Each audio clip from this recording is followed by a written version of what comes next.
Pessoal, bom dia, tudo bem? Nós vamos iniciar aqui a nossa conferência. Vou fazer uma breve apresentação da professora Ruth, ela vai falar em torno de 1 hora, e depois teremos um tempo para dialogar. Tá? A professora Ruth, ela é docente da Universidade de Newcastle e desenvolve pesquisas nas áreas de Direito e Humanidades, combinadas com perspectivas metodológicas feministas, explorando ideias no campo do constitucionalismo, da teoria constitucional e, em particular, do poder constituinte. Ela está aqui ministrando um conjunto de seminários no âmbito da minha disciplina de pós-graduação, cujo título é Globalização, Desigualdade e Democracia, e como parte desse programa, ela fará essa palestra aberta, com a participação também, muito especial, além dos estudantes de pós-graduação, dos estudantes de graduação do 1º ano de Direito, das disciplinas de Teoria do Estado, diurno e noturno. Como parte dessa visita, nós também estamos desenvolvendo discussão de um projeto de pesquisa, e ela submeterá, antes de partir de Franca ainda, um artigo para a revista Estudos Jurídicos, que estará disponível para todos em breve. Professor Ruth, you are very welcome in our university to talk on global constitutionalism and democracy. Please, the students are yours. So, thank you very much for turning up this morning for this lecture on global constitutionalism and democracy. It is a great privilege to be here in Franca and to be working with you all this morning to think through some of these ideas about democracy within the global governance. Now, when we think about democracy within global governance, there's a particular discipline, a particular set of literature known as global constitutionalism, which are predominantly a body of lawyers, very often maybe international relations scholars as well, that are trying to think through the relationship between democracy and ideas of a constitution or constitutionalism within global governance. So today what I want to talk about is how that scholarship, that body of scholarship that we know as global constitutionalism, has tried to think through ideas of democracy, but also for us to consider our own critiques of the way in which they shape that idea of democracy within the global level. So I think a lot of people here in the room will be familiar with kind of those questions of whether or not there is democracy within global governance or what that might look like. And so what we want to focus on today really is kind of what that means within that particular legal framework of a constitutional order within global governance. So the structure for today's session is going to be a little bit like this. Let's see how we go. I'm going to give a lecture for the first part of the morning, so probably around about an hour of me kind of talking through the different ways in which we understand democracy in my field. And then we're going to open it up to some more broader discussions and some kind of questions based on some of the reading and some of the thoughts that you might have had in preparation for today. But to kick us off, I think it would be useful to start. It's fine. Don't worry. Don't worry. On. There we go. Okay. The tech is sent to try us. So, I want us to start by just warming ourselves up. It's 9:10. With the person next to you, how would you define democracy? From the literature that you've read, from the work that you have done, from your own experiences within the field, like as if we can do this in 5 minutes, but with the person next to you, how would you go about defining democracy? What are some of the ideas that you would have? Okay, so who wants to start us off by throwing out some of the key words that you've discussed? What are the kind of key words that we think of when we're trying to define democracy?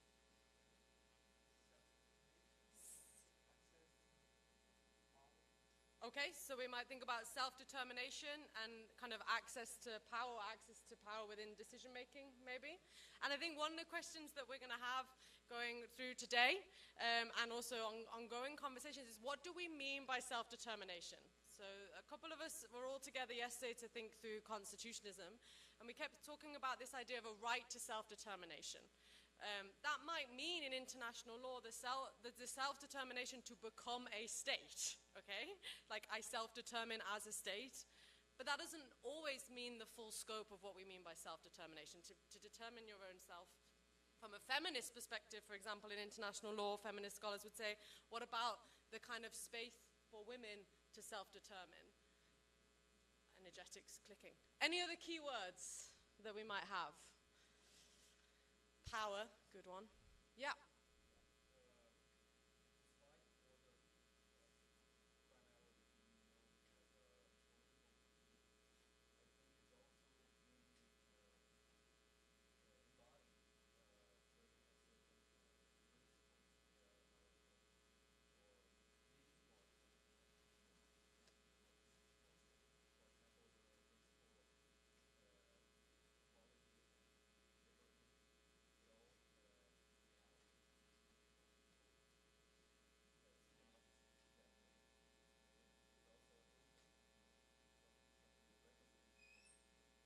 Okay, so we can put on the one hand that democracy is a political system, a way of doing political decision-making, but on the other hand, is it something more than that? Is it something about a set of principles that we potentially share within a community around equality and freedom and liberty, maybe?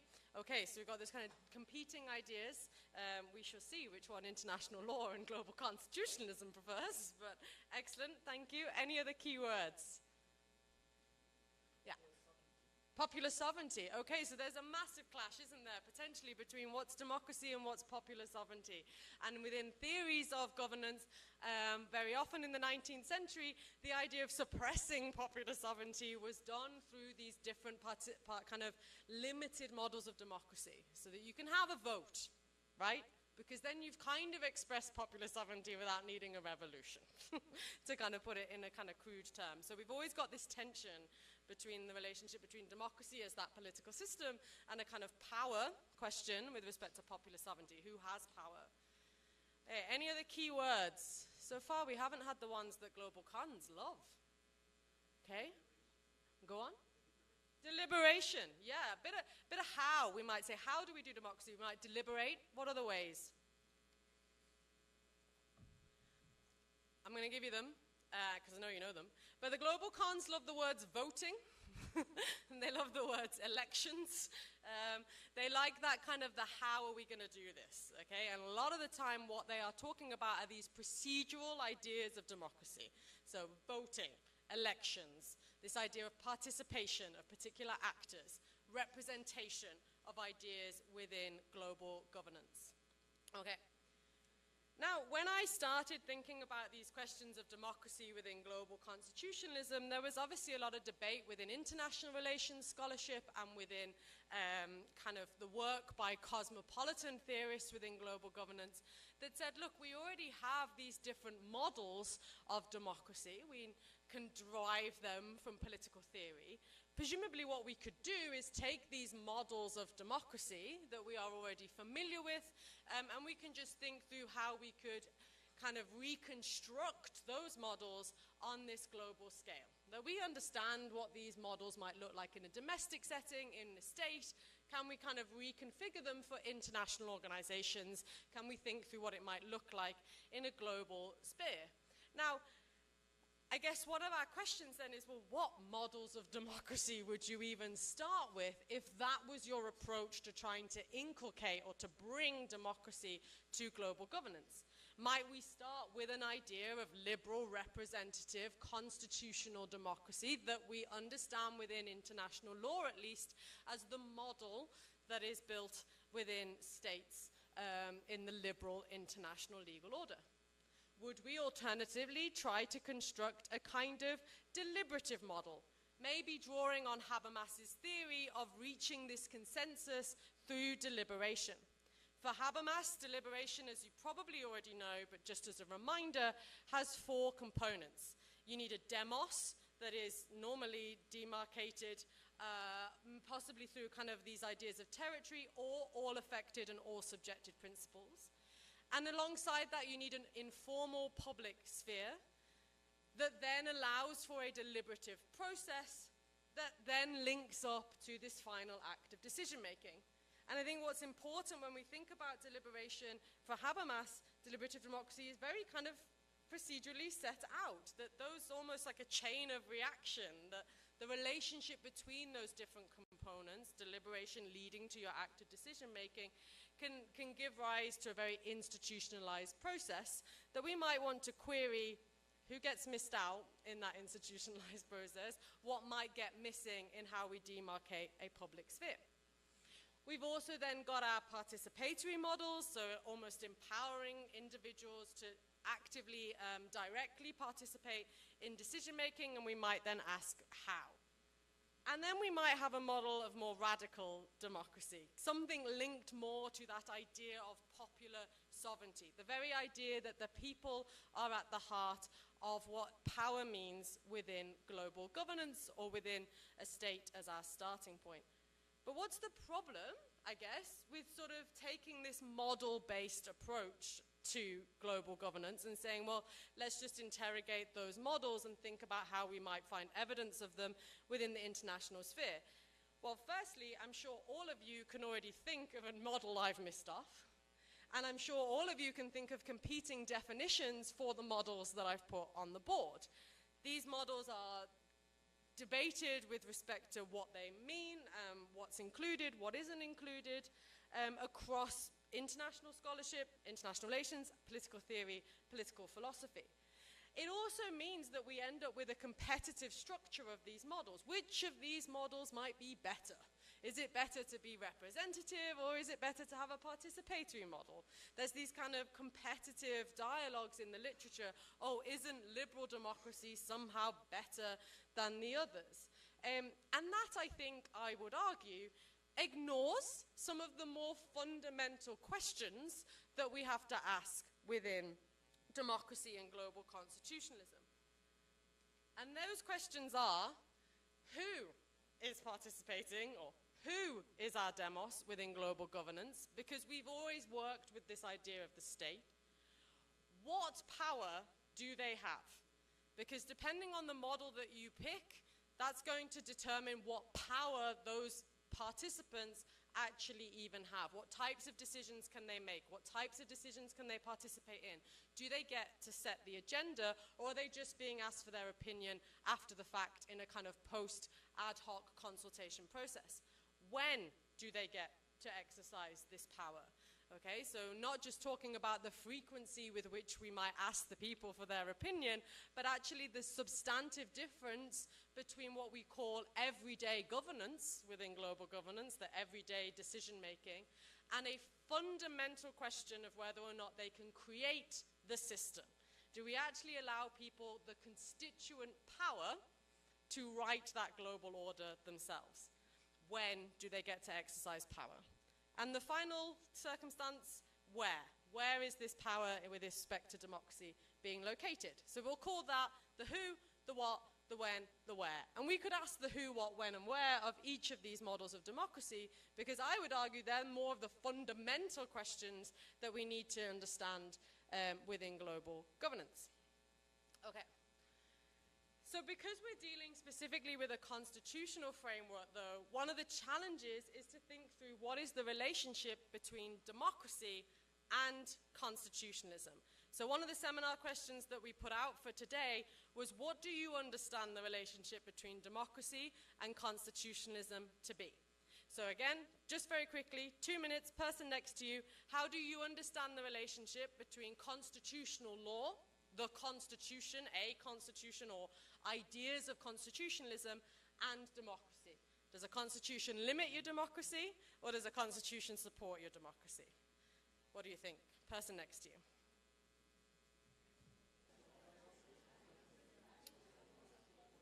Okay then. So what do we think, or how do we understand, or what ways in which can we think through the relationship between democracy and a constitution or constitutionalism? What are the kind of key ideas people were talking about? It's harder, right? Harder than defining democracy.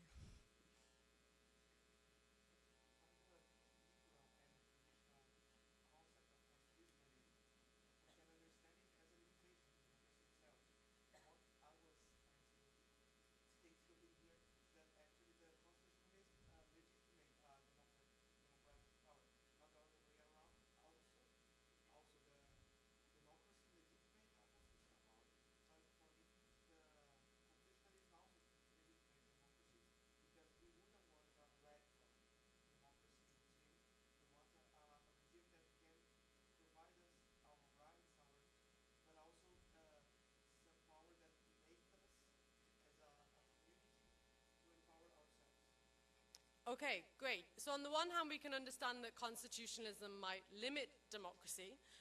The Constitution might place certain concepts, ideas, rules, norms, political debates outside of the reach of political decision-making. It entrenches those rights or norms that mean that actually we don't subject those to the kind of the people and the deliberation of the people. In scholarship, it says that constitutionalism is there to prevent the tyranny of the majority. That's the role of our constitution, is to kind of demarcate the actions of democracy.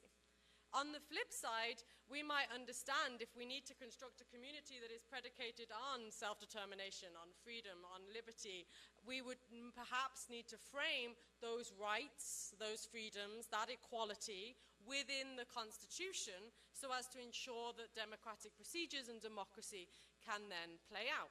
So in that sense, for Habermas, human rights and democracy, the human rights under a constitution, are co-original. Democracy is not just majoritarianism. It's not just voting and elections. We actually require the rule of law and other norms within liberal constitutionalism to support the exercise of democracy. On the flip side, we have those such as McCormick, who argues that democracy is anti-constitutionalist, that democracy has such radical potential, the potential through popular sovereignty to break open and rewrite what we understand as our governance structure, that it is actually just anti-constitutional. It stands at odds to the Constitution because it can always break out as an expression of the people. And Tully would say, well, actually, rather than being afraid of that, rather than saying that is something to be feared, that we should inculcate that, we should bring that into what we understand constitutionalism to mean. Tully's model of democratic constitutionalism says that shouldn't our idea of the Constitution be infused with, kind of read through that idea that people have that power? Democracy requires us to continually question whether or not we have the right constitution. It needs us to continually question, do we really have a sense of equality, freedom, liberty? Is everybody included? Is everybody substantively supported to participate within this constitutional framework? Okay.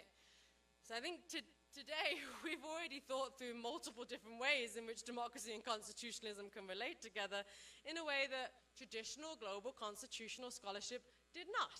Okay? Traditional global constitutionalist scholarship very much was thinking more about the way in which democratic legitimacy, the voting, the processes, the procedural aspect was just part of a liberal constitutional model. That the liberal constitutional model proceduralized, institutionalized that everyday practices of democracy.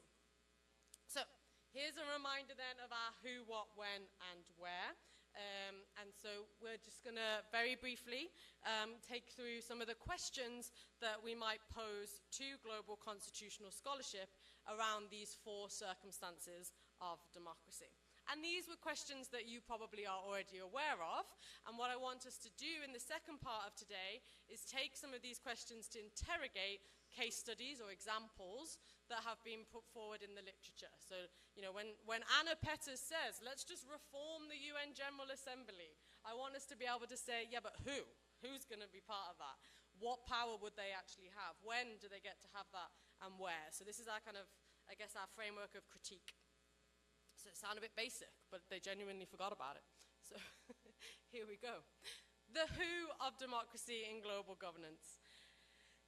Gosh, I don't know how much longer the global governance debate on what is the global demos is going to go on for, but that seems to be our sticking point. Is there such a thing as a global demos? As a starting point, what we would say in international law, because all we care about as international lawyers is states, is that the states make up what we understand to be a global demos. It is those sovereign states participating within international law. They are our actors. They are who needs to be acting and participating within a democratic decision-making process.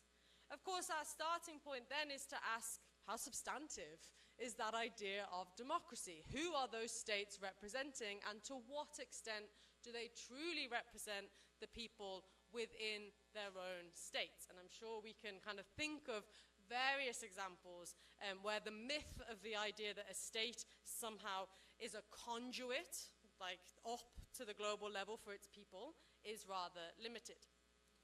Now, alternatively, we can think about whether or not what we mean by participation within international law and within global governance is the participation of civil society actors and non-governmental organizations.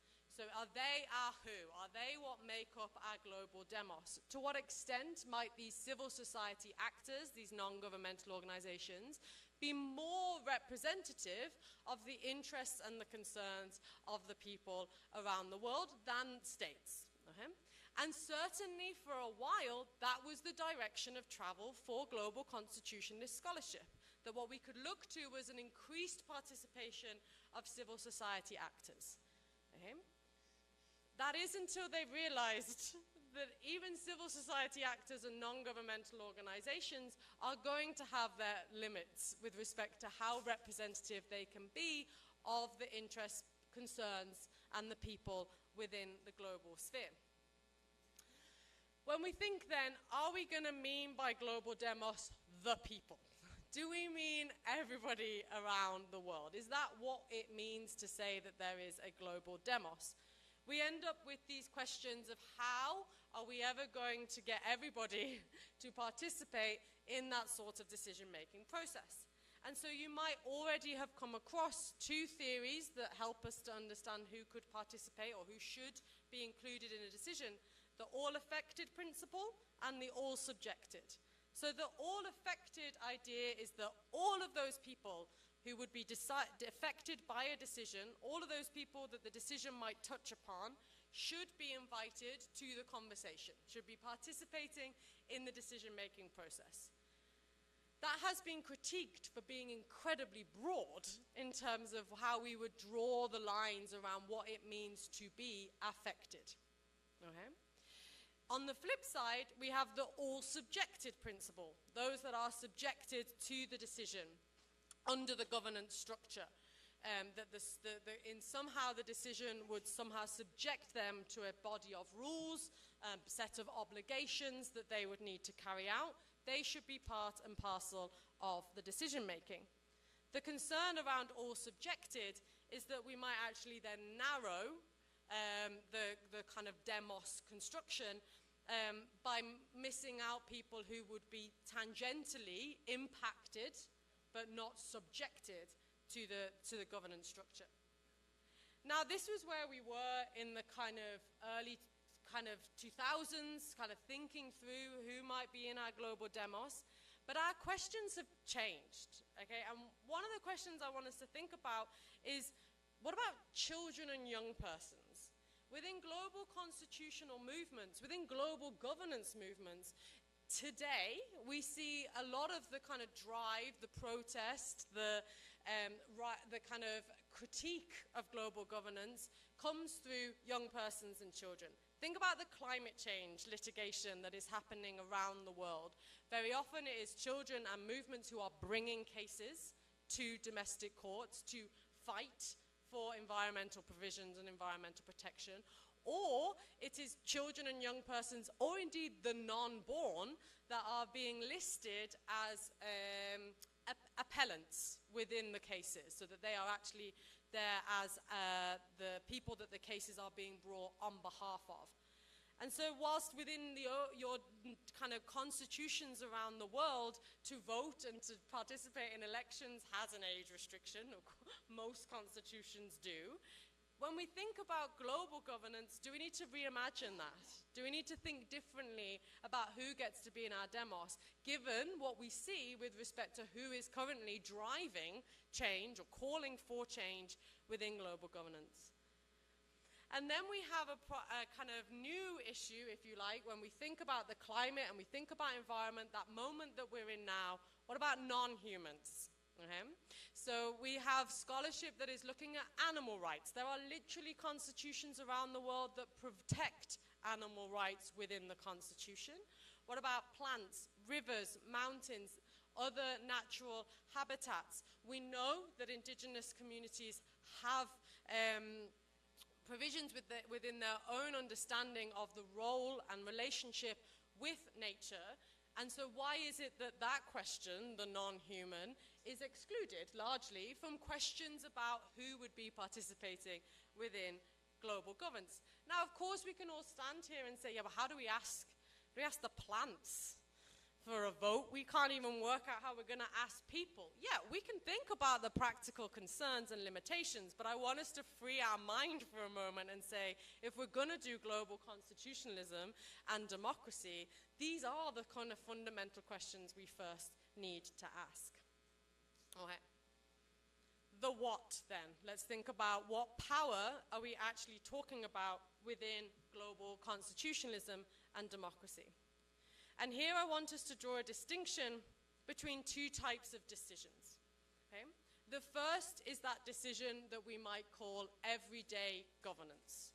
When we think about a UN General Assembly resolution that the UN General Assembly has to decide, we think about the 193 states participating in that moment, in that space, and we might think about how they all have one vote per state. And we might say that looks a little bit procedurally like a democratic decision-making process. That's our kind of everyday governance, our everyday decision-making.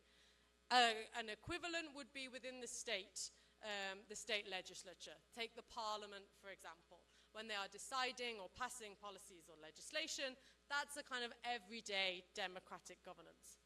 I want us to contrast that with the foundational question of who writes that constitution. And we call that in constitutional theory constituent power. The power to write, to destroy, to change the constitution.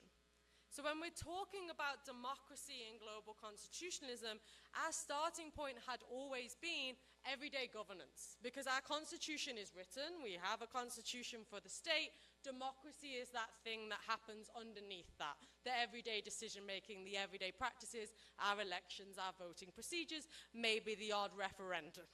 Okay? But for the global governance question, we don't know if we have a constitution. We were debating yesterday, is there even one? Who would get to write it? Who gets to set up the structure? And so we have to ask that first question of the power to bring about that constitutional order within global governance. And more importantly, if there is already one, we certainly have structures of governance in global legal orders that are exclusionary and marginalizing and incredibly oppressive, can we have the power to rewrite it? Is there actually a constituent power for the people within global governance? So when we're thinking about the what, when we're analyzing our case studies, I want us to think through, is this an everyday governance model where we're just asking people to kind of participate in that type of governance? Or is this actually something that would allow for fundamental constitutional change? In addition to those questions then, we might want to think about a debate in democratic literature from, kind of thinking through even the agora in Athenian democracy all that time ago. Who gets to set the agenda? So in democracy, there is a debate about whether or not the people should be given the agenda. They're given the manifesto of a political party, and they're asked to vote on whether or not they like that manifesto. Do they like that political party? That's your kind of election process. Or do they get to set the agenda? What's the power, what's the space for people to bring concerns to the agenda? An alternative model, maybe if we've looked at some of the reading, was the World Bank consultation process that I analyzed a couple of years ago. Okay, so the World Bank were like, we're going to do this democratically. Okay, when we write our new piece of social policy, we're going to be democratic. We're going to have 8,000 stakeholders, 63 countries. Okay, and we're going to give them this list of things to discuss. Okay, they're not going to have the power to bring issues to us. We've set the agenda. And I could be more cynical and say they made the decisions as well. But they definitely set the agenda and they gave that agenda to people rather than saying, okay, we're going to come up with a new policy. What do you want? That's a shift, okay? And so when we're thinking about our what, when we're analyzing any of our case studies, are people setting the agenda or are they giving something preconceived? Okay. Now that's related, I think, to these questions of when. So a reminder then that there is a distinction between that fundamental foundational question in the constitutional moment, our constituent power. Are we writing a legal order? Are we bringing about fundamental change? Or are we participating in something that might look like everyday governance? And when we're thinking about both of those questions, we might want to ask ourselves about the frequency with which that's actually put back to the people. So de Tocqueville, for example, in our kind of 18th century, 19th century models of democracy, our debates, was saying that actually, you know, it's very limited in terms of when people are actually asked to participate in democracy. There's this big hype around the election. I know that, for example, you've got elections taking place on Sunday, is it? There's this big hype, there's this big moment where you get to participate, and then it'll just go back to kind of, let's bet that every day, kind of someone else, our representatives will trickle along and they'll make the decisions for us. And then we'll explode again, the people come out for another one-off election, another moment. Is that really all we want or require from our kind of democratic decision-making within international and global governance? Okay. And then the where. When we say global democracy, or democracy in global governance, what do we actually mean by global? Okay? So for a starting point, we might think about the very scales with which we're working here. What does it mean to say a global scale, the world, if you like? Or we might say, well, actually, no, let's just break this down into the different types of institutions we want to work with within the global. And what we have instead, because lawyers, well, any kind of theorist really, they like to have models. They like to have different kind of ways of categorizing these things. And so we have all of these different levels of governance, all of these different ways in which we might understand global within global governance. And yes, all of these then have incredibly ambiguous definitions. Transnational constitutionalism, for example, might refer to a transnational order, such as the International Atomic Energy Agency. That is a transnational international order, okay? It might be then to talk about transnational constitutionalism that we just mean the kind of constitutionalism within that one atomic agency. Okay? That could be what transnational meant. Alternatively, it could mean transnational constitutionalism is that stuff that is the processes that transcend the state. And so our location of these questions of democracy becomes very unclear. These are just some of them, right? So super-constitutionalism, an international constitutional order that seeks to transcend and transform the domestic order. Is that what we mean by where we're looking for questions of democracy? What about trans-constitutionalism, the relationship between different constitutional systems? That could mean between different states. That could mean between the UK and the EU, as it was. That could mean the relationship between the European Union and the European Convention on Human Rights system. That could mean the UN and the European Union. What exactly are we talking about when we're thinking through these relationships between constitutional orders within the sphere of global? We might also need to take into account then those regional levels as well. Now, what happens instead is that scholars think through the kind of different levels of governance, and they have their own ideas of where we should be looking for democracy. So, for example, we could break up the world into the national, the regional, and the global. And we could take, for example, national being the state level. Do we just need democracy within states? And then those states will bring those questions of democracy to their international participation. If they're democratic, then it will filter up into the global. Or are we talking about regional bodies, such as the European Union, as needing to be democratic in order for us to reach a kind of sense of a regional democracy, a regional democratic legitimacy? Now, I guess the problem becomes what happens then when those different levels start to conflict with each other. So in global constitutional scholarship, one of the models is to say if we make our states democratic, that is sufficient. And the role of global constitutionalism is to protect the democracy within the state. Okay, it's not to try and transform it in that super constitutionalism way. It is just to protect democracy within states. Our states are our actors. They are the ones that are participating. We don't need anything more than just to make sure they are democratic. Okay, now this hits the tarmac in a recent decision at the International Court of Justice. Now, the South Africa and Israel case and the provisional measures decision that was decided in January 2024 has a number of things that we could talk about, don't get me wrong, okay? But what I want to talk about in particular is where this idea of the global constitutional model comes into debate with that national level. So what we're really thinking about is when we have a kind of conflict between this structure. Okay. So in that International Court decision, we have a declaration by Judge Zhu, and we have a separate opinion by the ad hoc Judge Barak, who is there to represent Israel as one of the parties to the case. So with respect to Judge Zhu, what we can see from his declaration is that it is framed entirely in this idea that there is an international community, okay, that there is some sense of a community that we might call a constitutional order of some description, okay, and he frames this through the use of erga omnes obligations. Those are obligations that are owed to the international community as a whole.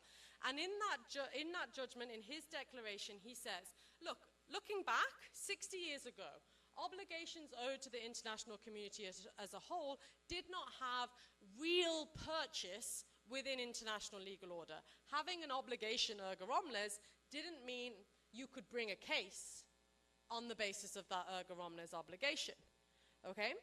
But he says, but in today's international legal community, we have recognized by this point that an erga omnes obligation can allow you to bring a case before the International Court of Justice. South Africa could rely on that erga omnes obligation to bring the case against Israel at the International Court of Justice. So he states that in the Wall case, those of you at the familiar don't necessarily need to know, but we call it the Wall case, had shown that there was a common interest in the protection of the Palestinian people as a protected group, and that therefore that erga omnes obligation was sufficient to give South Africa standing. That all of a sudden we were constructing this community. South Africa wasn't impacted by what was happening, but they had an obligation to the community to bring that case, to raise that issue. Okay? And that's the starting point in global constitutionalism for the idea that we shift away from state sovereigns as just being bilateral actors doing their own thing with their sovereignty and actually forming some sort of community over which some sort of norms, some sort of agreed shared values might form. Okay, so that's our global bit. Zhu's doing our kind of, we've got a global constitutional order emerging here. Okay, how does that hit the tarmac against the separate opinion of Judge Barak? So Judge Barak is appointed as the ad hoc judge because parties in contentious cases are able to appoint a judge if there is not somebody of the state within the ICJ panel already. And a separate opinion is that's just issued alongside the different decisions. what I want to talk about here, again, a lot of other questions and a lot of other issues, was the focus that Barak put on the democratic process within the state. So his decision, a separate opinion, is framed entirely as this is a domestic issue and the state is a democratic state. So quotes such as, Israel is a democracy with a strong legal system and an independent judicial system, paragraph 9. The Supreme Court and the Israeli institutional framework demonstrate a commitment to the rule of law and a commitment that runs throughout its history and its institutions, paragraph 14. Now, we can critique that. I'm not here to do that. What I'm here to do is to say that they are framing this as a domestic, democratic issue. Okay? That puts us in contrast with our constitutional global community. So rather than framing it as a global question, this is being framed as I just need to protect democracy within the state. Let's go back to that model of global constitutionalism where we were just saying the role of international law is just to ensure that democracy within the state is protected. And so what do we do when we have that clash? We genuinely have a kind of disagreement between whether or not these decisions should be decided through democracy in the state or through ideas of democracy, community, the rule of law within a kind of global community. Okay. Can get a bit more complicated, okay, because here's Cottier's 5-story house model. Okay, it's not enough to just have national, regional, and global. Cotier would like us to think about the global through a 5-level model. The local, the subnational, the national, the regional, and the global. So we have these really complex questions as to where's democracy supposed to be taking place for us to say there is global democracy within global constitutionalism. And what we very rarely then think about is what's the relationship between those different levels.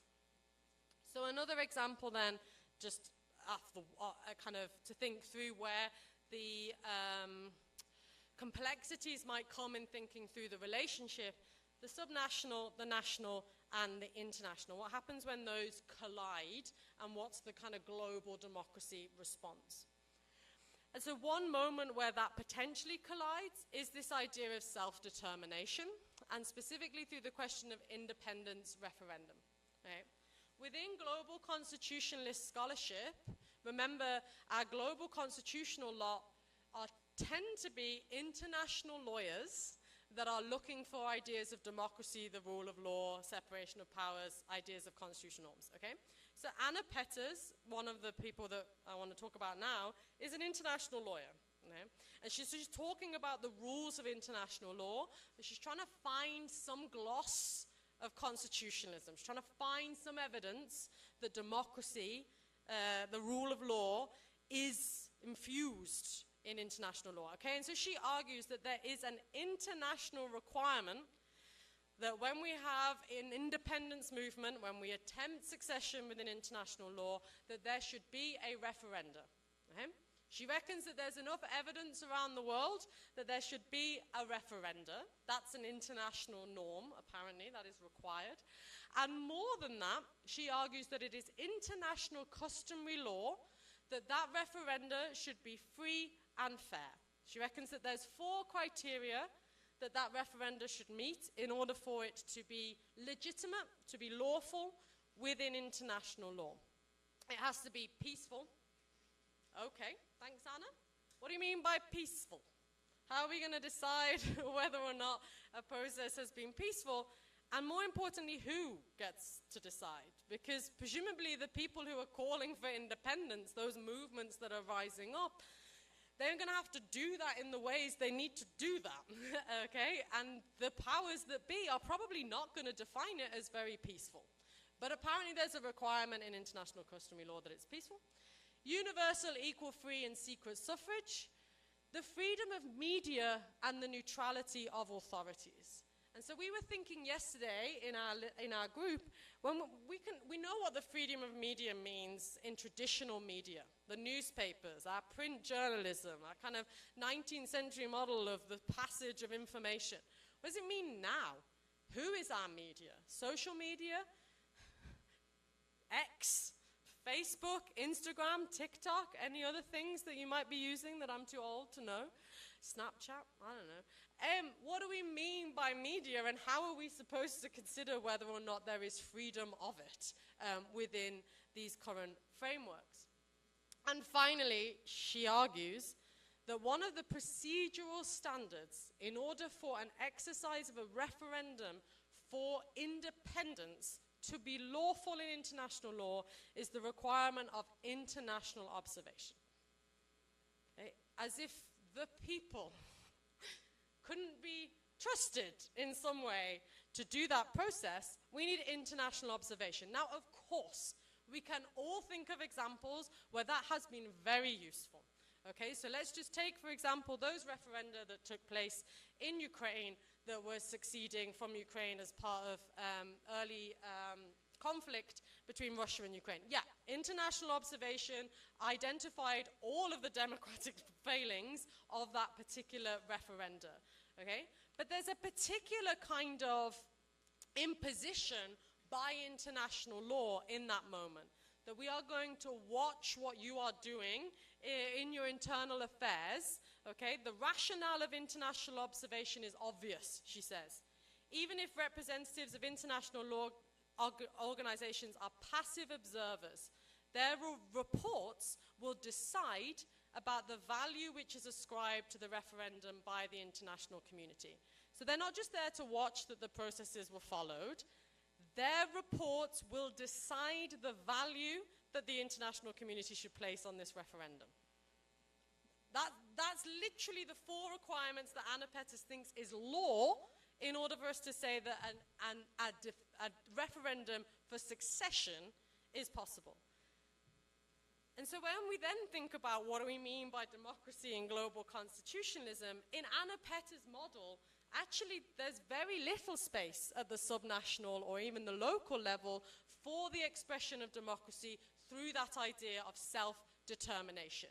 International law does not understand constituent power in that moment, because not only is the parent state allowed to decide, if it's not already written in the Constitution that you can, we're now going to put in these 4 procedural requirements that you have to meet in order for it to be lawful, and some of those requirements are going to make it pretty difficult for us to actually surpass an international standard of whether or not you could succeed from the parent state. Okay, so I have been speaking for a while now, okay? So, and I'm conscious that we're flagging. I'm flagging. So we're going to take a couple of minutes, and the next part of the kind of session that we have with each other today is to kind of think through some of those case studies, some of those examples that you might have thought through of where we can see democracy in action in global governance, and try and think through these who, what, where, and try and interrogate who, what, where, when. There we are. And try and interrogate them. I have some in my slides in case we don't have any, so we'll do that.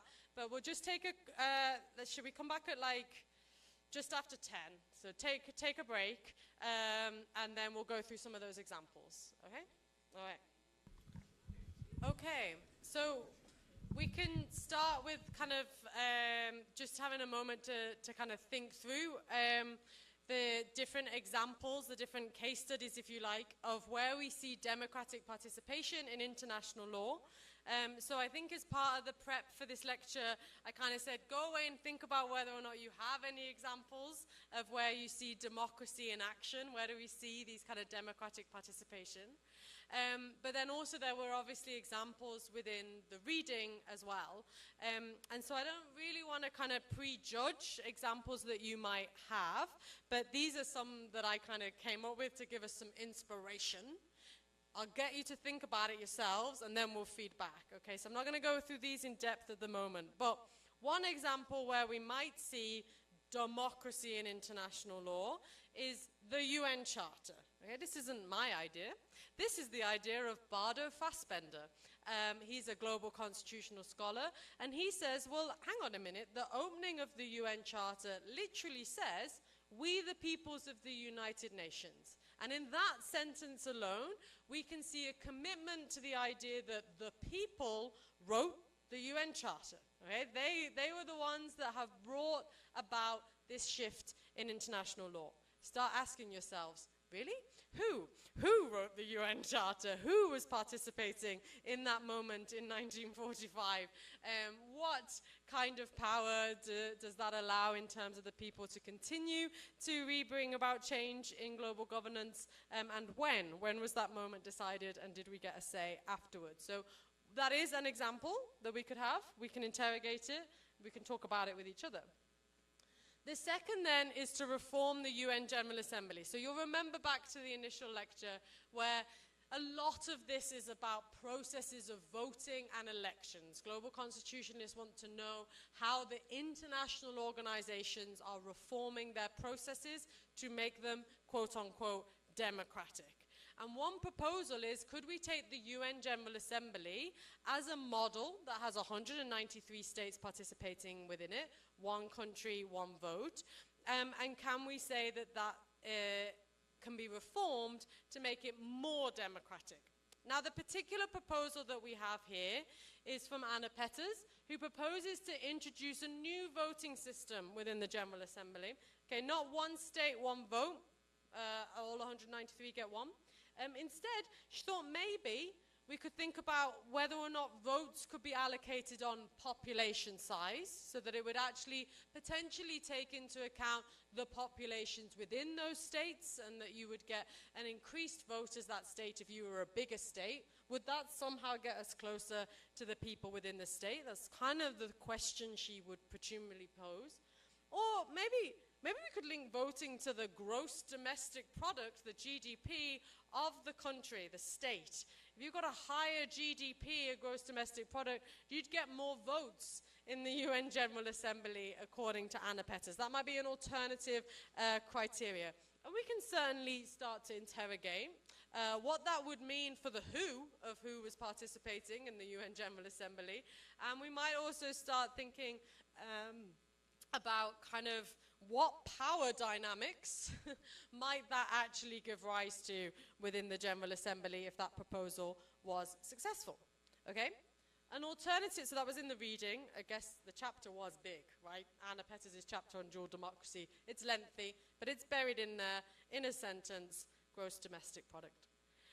An alternative proposal that's been put forward would be to reconstruct the UN General Assembly by introducing a two-chamber parliament. That one of the parliament, one of the chambers would be our states, our 193 states that we have.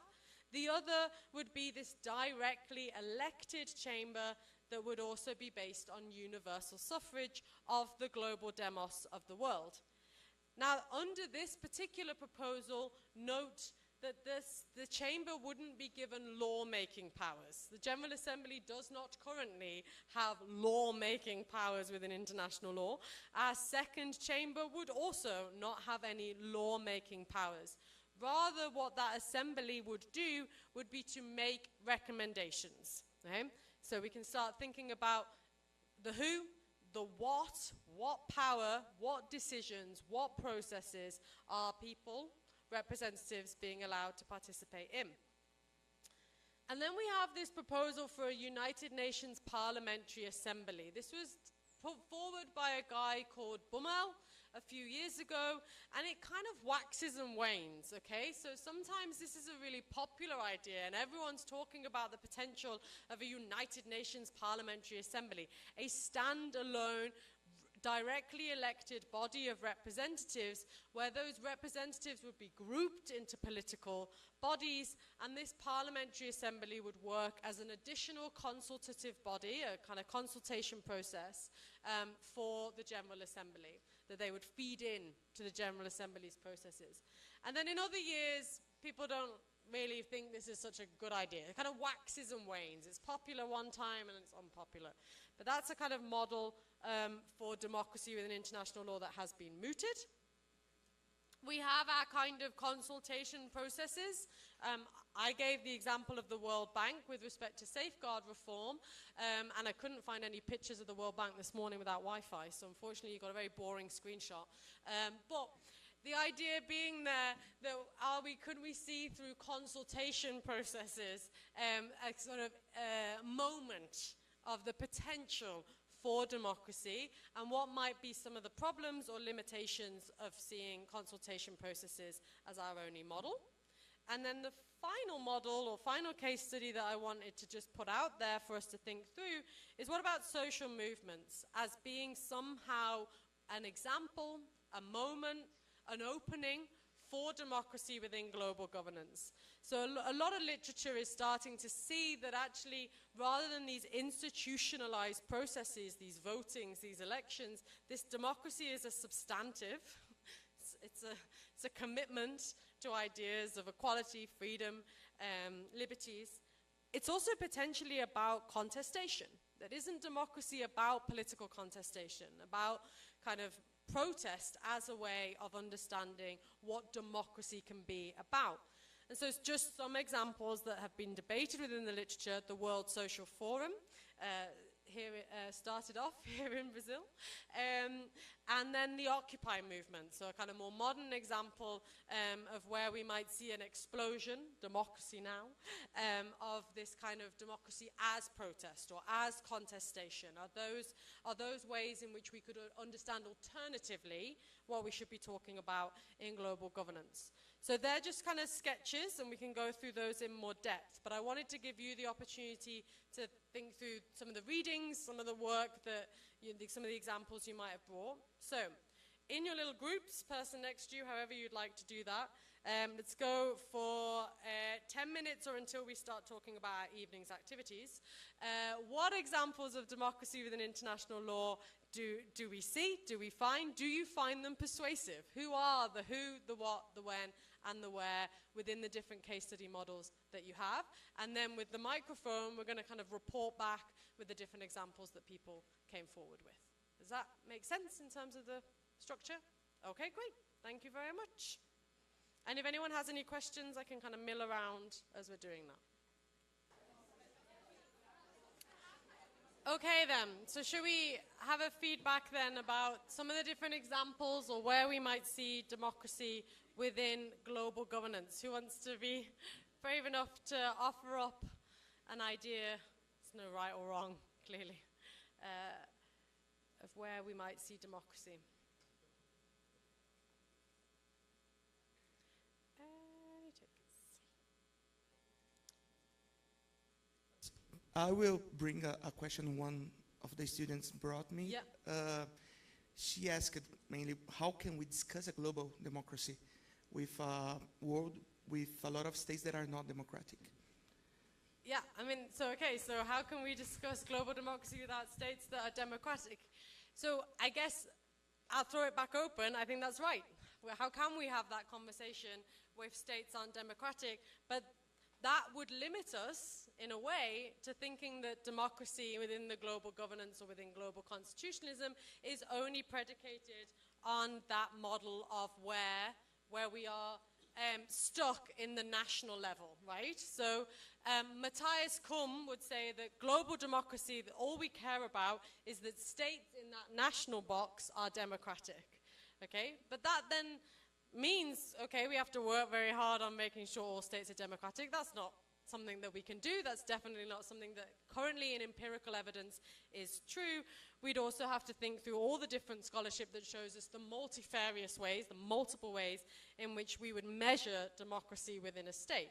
But to only say we can't discuss democracy in global governance unless and until all states are democratic is to ignore, I think, the other ways in which we might define the global. So global could be all states, and that all states need to be democratic. But actually what we can see is that global is also all these other things, that people break out of states and participate in social movements. They participate in protest movements from around the world. They participate in organizations as representatives of civil society actors, non-governmental organizations that are not through the model of the state. So we can, of course, talk about democracy in the globe without necessarily always thinking through a state model. Our limiting factor, if you like, is that as international lawyers discussing this question, we also cannot ever get rid of the state. I guess a kind of spoiler. Spoiler alert for the what, in terms of what power do people have. We can debate until 11 o'clock about the different types of power people have in the different examples of democracy we could have. They can consult. They can be participatory in these processes. They can have their social movement, their protests. We can recognize the soft impacts of those. Who makes law in international law? States. Okay, now we can say that it's blurry around the edges. Sure enough, if you're in the UN Human Rights Council and you're debating whether or not there should be a new right to the healthy environment, sure, your non-governmental organizations can come in and they can have their 2 minutes depending on whether or not they're on the rota. And sure, we might even hear from some particular individuals that are particularly affected. But who actually gets to decide whether or not that right to a healthy environment becomes an international law? It's whether or not it's in a treaty, it's whether or not it becomes international custom, and that's state practice, and that is states agreeing treaties. And so we always struggle, I think, as international lawyers, to break away from that state framework. The ultimate power, the decision-making power, is going to be with the state and the state parties to a treaty or to a convention.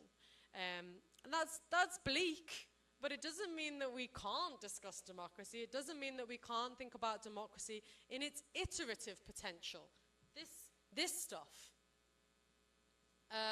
The World Social Forum, the Occupy movement, their protest against power, their protest against certain understandings of hegemonic global governance.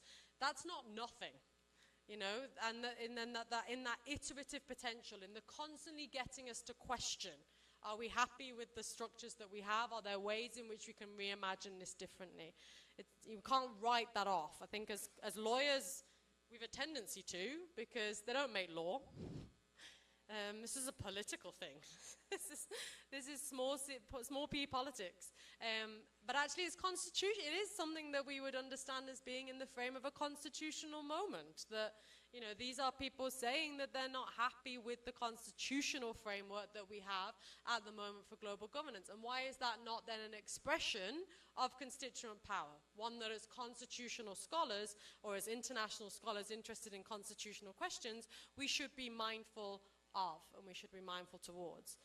An alternative, just as a kind of example that might be familiar to you all, I don't know if very many people are familiar of the women's marches that were taking place in kind of 2016, 2017, starting in kind of Latin America and then spreading around the world. These kind of transnational feminist activist networks that were rejecting societal norms on gender inequality. That's a transnational movement that wasn't really even a movement. It was just kind of ad hoc in response to particular protests that were taking place over here. That didn't necessarily, or we can't ultimately point to a law that kind of might have changed within global governance, but that movement is an expression of democracy within the global legal order, and it probably is something that as constitutional scholars we should take account of. If there are people challenging the fundamental nature of the society that we are built on, the gender order that underpins our constitution, then that is something we could see as a democratic expression. It's a very long-winded answer, but it was a very good question. So yeah, we can talk about it, maybe, but states are still our framework of reference. Yeah. Does anybody else have any other questions then, after we were having our kind of conversation about global democracy? Or any other examples of democracy that they'd like to bring to the table?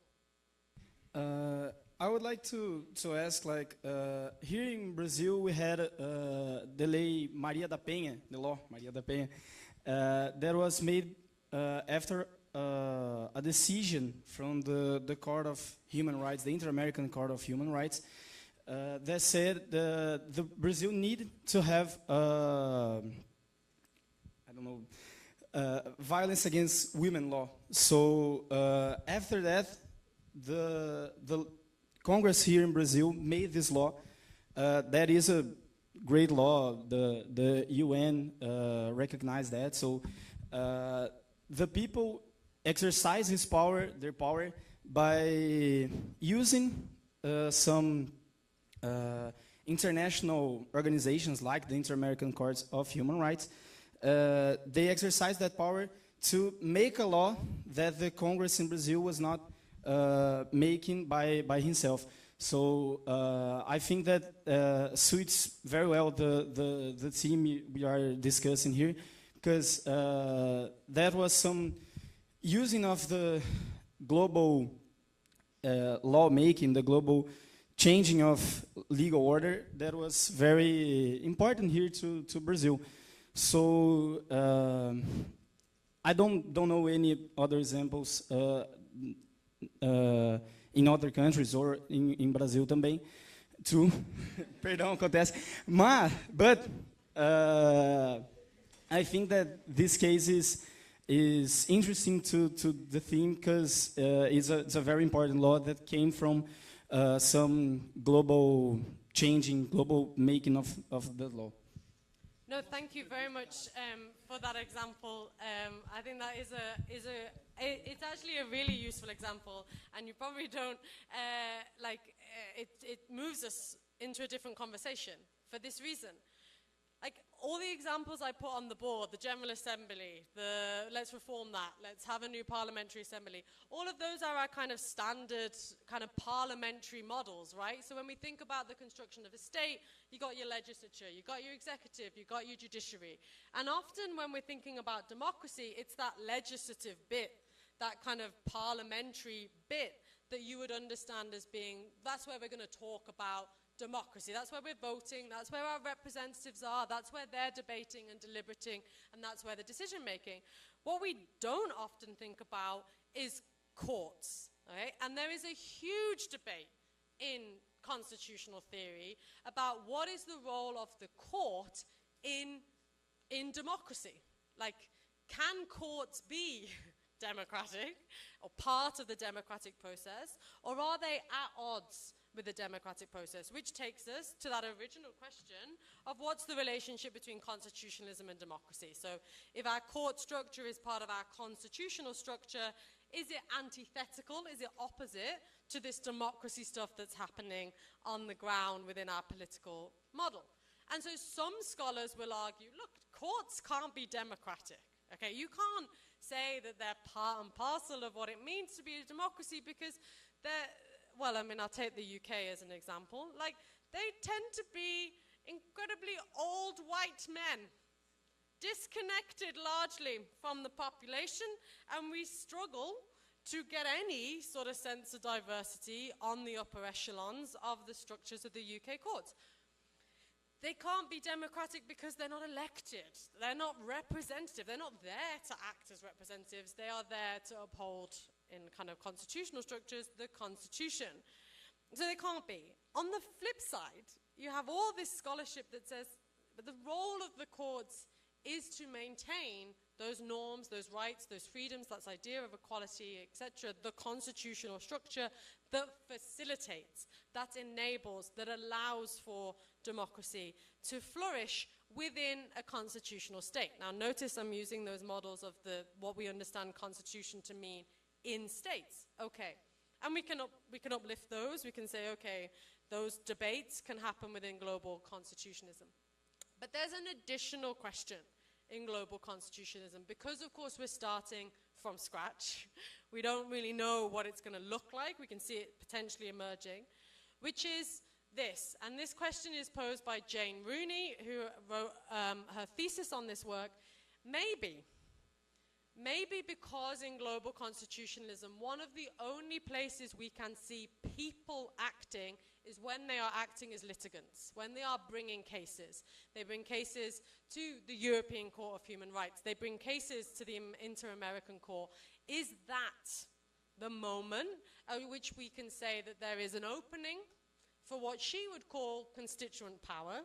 Okay, and we can see that there's a relationship between the power to bring about constitutional change and democracy. She would say that in bringing those cases, and sometimes those cases bringing about radical change, that is an opening of constituent power, that the courts are playing a role in constitutional change, and it's those people's participation in that moment that would say there's an opening, at least, for democracy. And I think we can see that there's multiple takes then on that moment.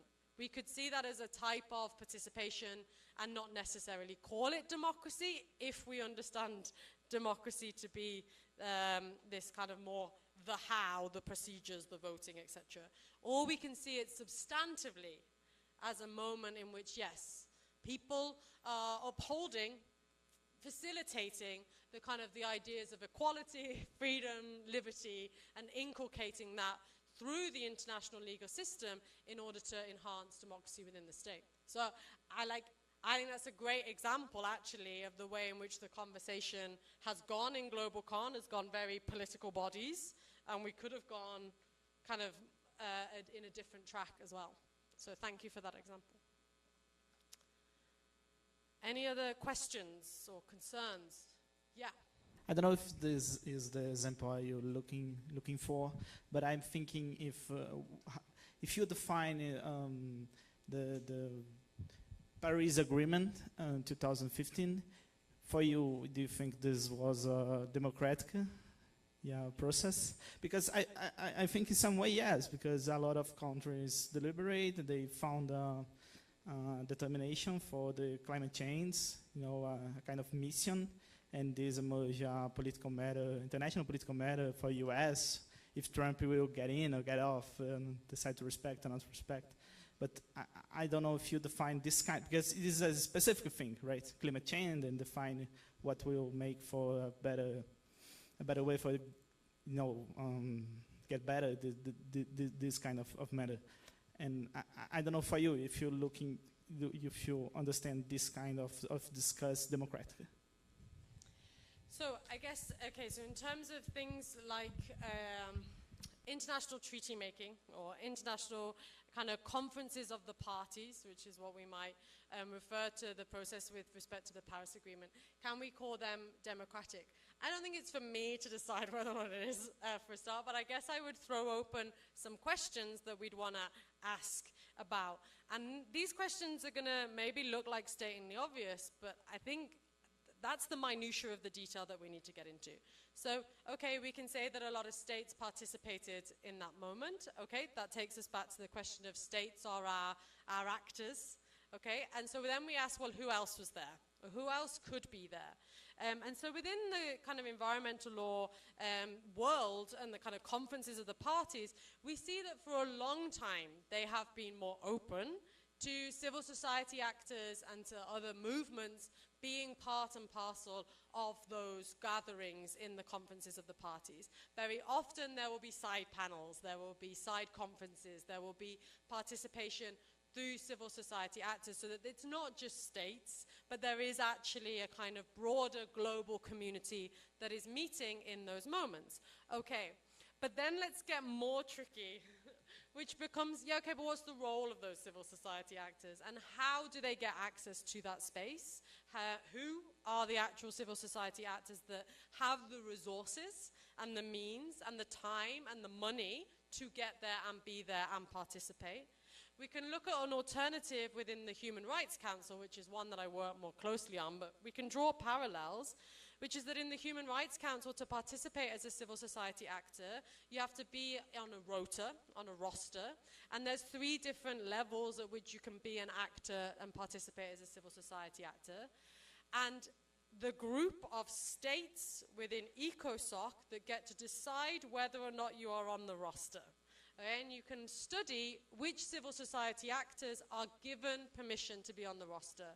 If you are a civil society organization in China, there is evidence that China in ECOSOC, the state representative, will find ways to block your participation in the roster for ECOSOC. And so you can see that the states, again, are the gatekeepers in that moment. So who are the gatekeepers at these kind of broader conferences of the parties, or what ways in which people might be excluded?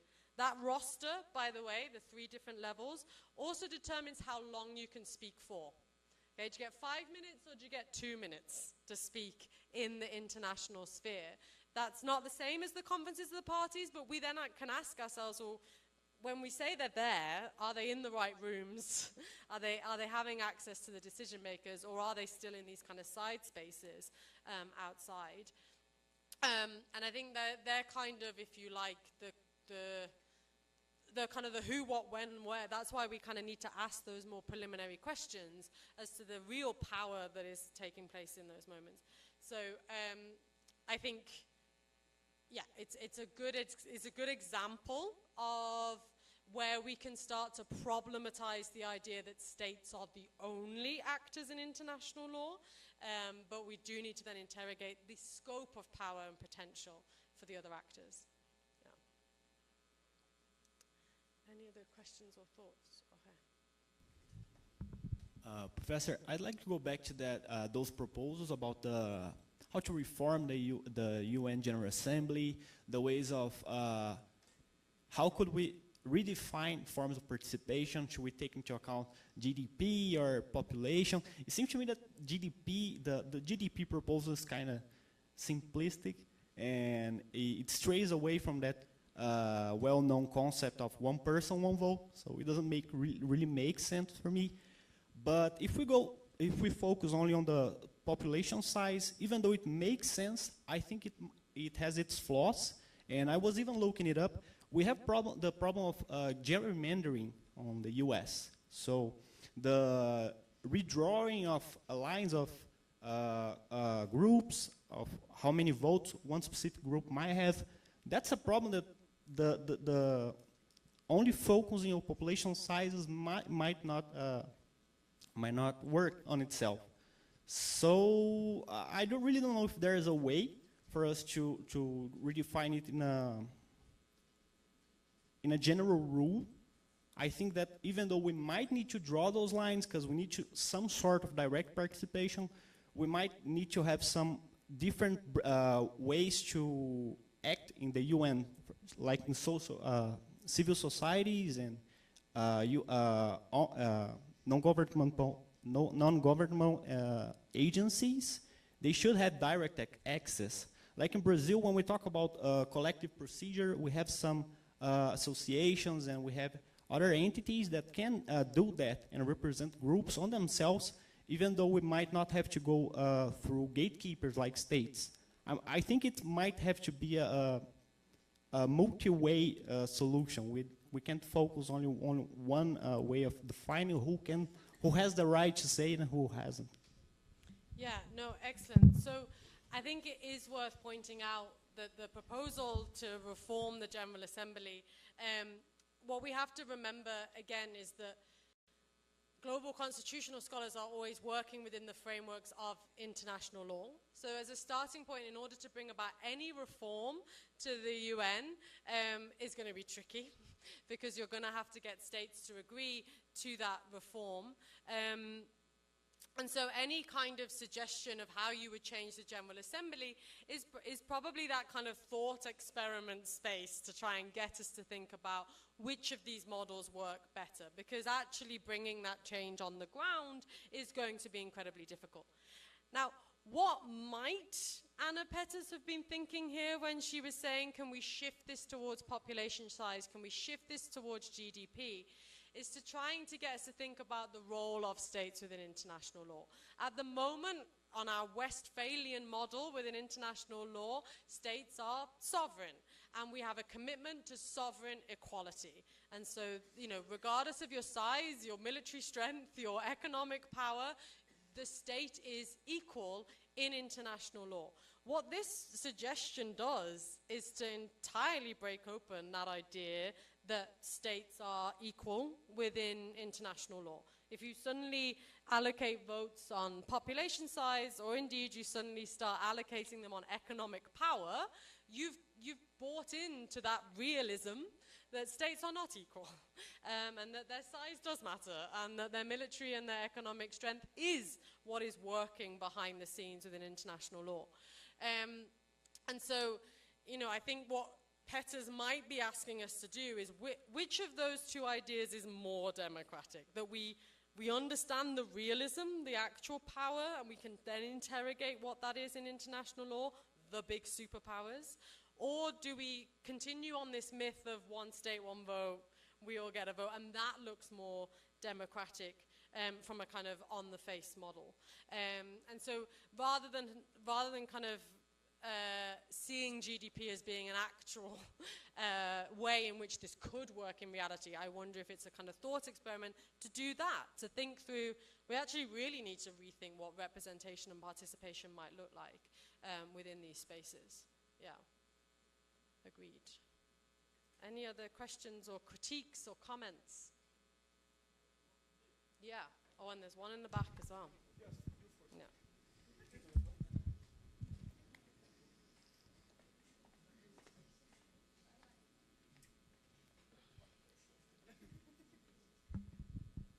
First, good morning. Congratulations for the lecture. It was an excellent class. I don't know how to say it in English, but we as a group were discussing about those global democratics, and we became in a question about how could we discuss this situation if in Brazil itself we cannot have it? Because in past constitutions, there was a question about the knowing of reading and writing was an session about voting. So how do you, in your opinion, see about a global resource, a global achievement that we can use as a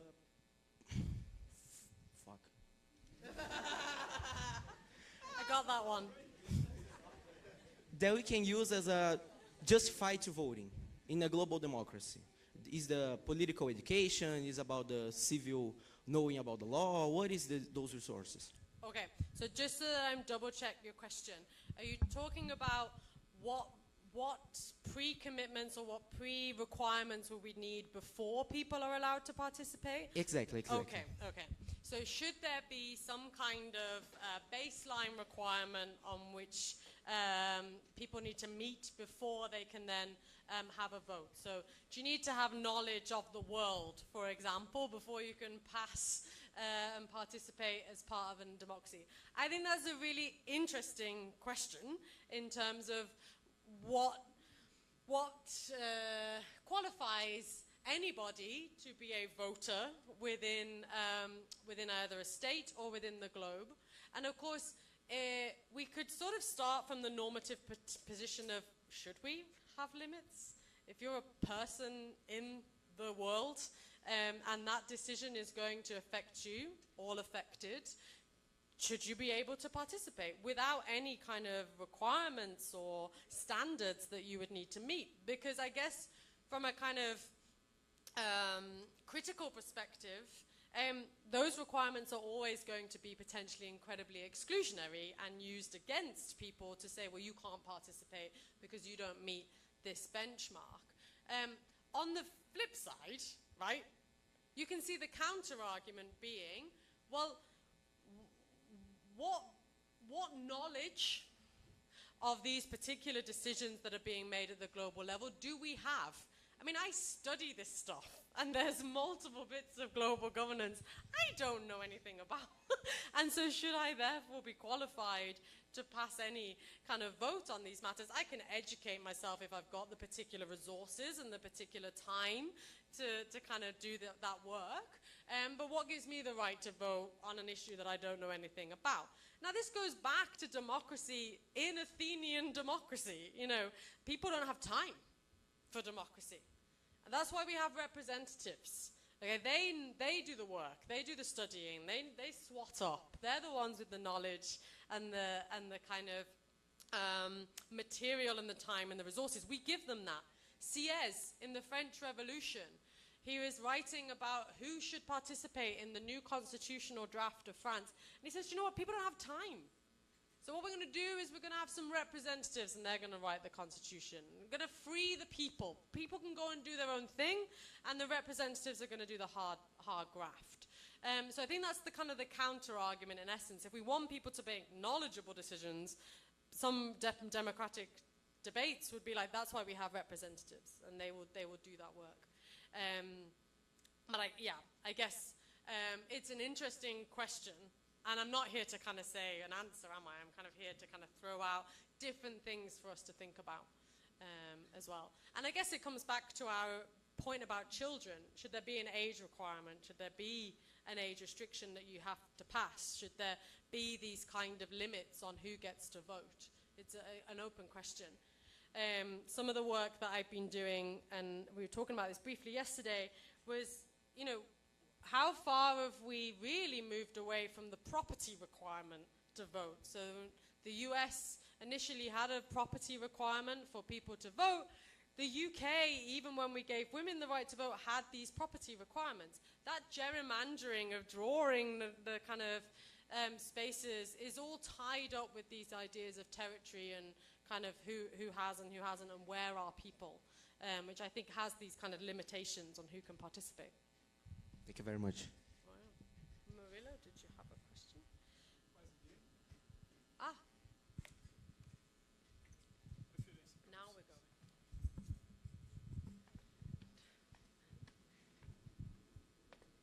Do we want to pass them on? São dois? Ou dois? Quem é? Você? Os dois últimos. Professor Ruth, I was talking with my friend Daniel about the UN Security Council because in the last month, the President Lula in the UN General Assembly criticized the operation model of the UN Security Council about the veto power usage and the problem about only have 5 permanent members. So how can we think about this international democracy using small groups of countries that use his powers and regional power to speech and to reform these traditional ways of international democracy. So in his speech, Lula used this representation of the G4 members countries is India, Germany, and Japan. So how can we think about this power of the speech using these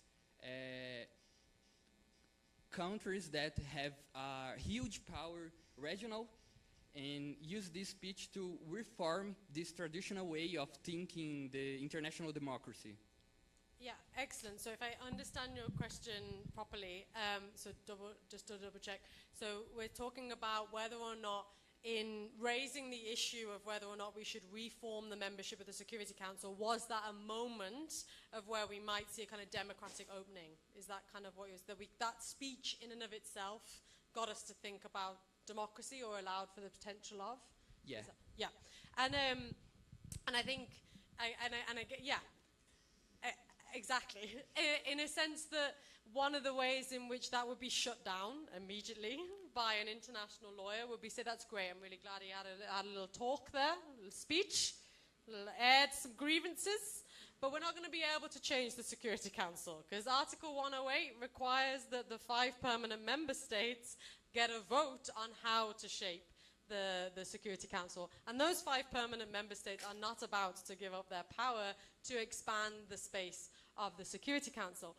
Now, so that would be one response, that he can say those things, but ultimately the law, Article 108, says we're not going to get any change. Now, I think what questioning democracy in that space means is that we can take seriously that moment.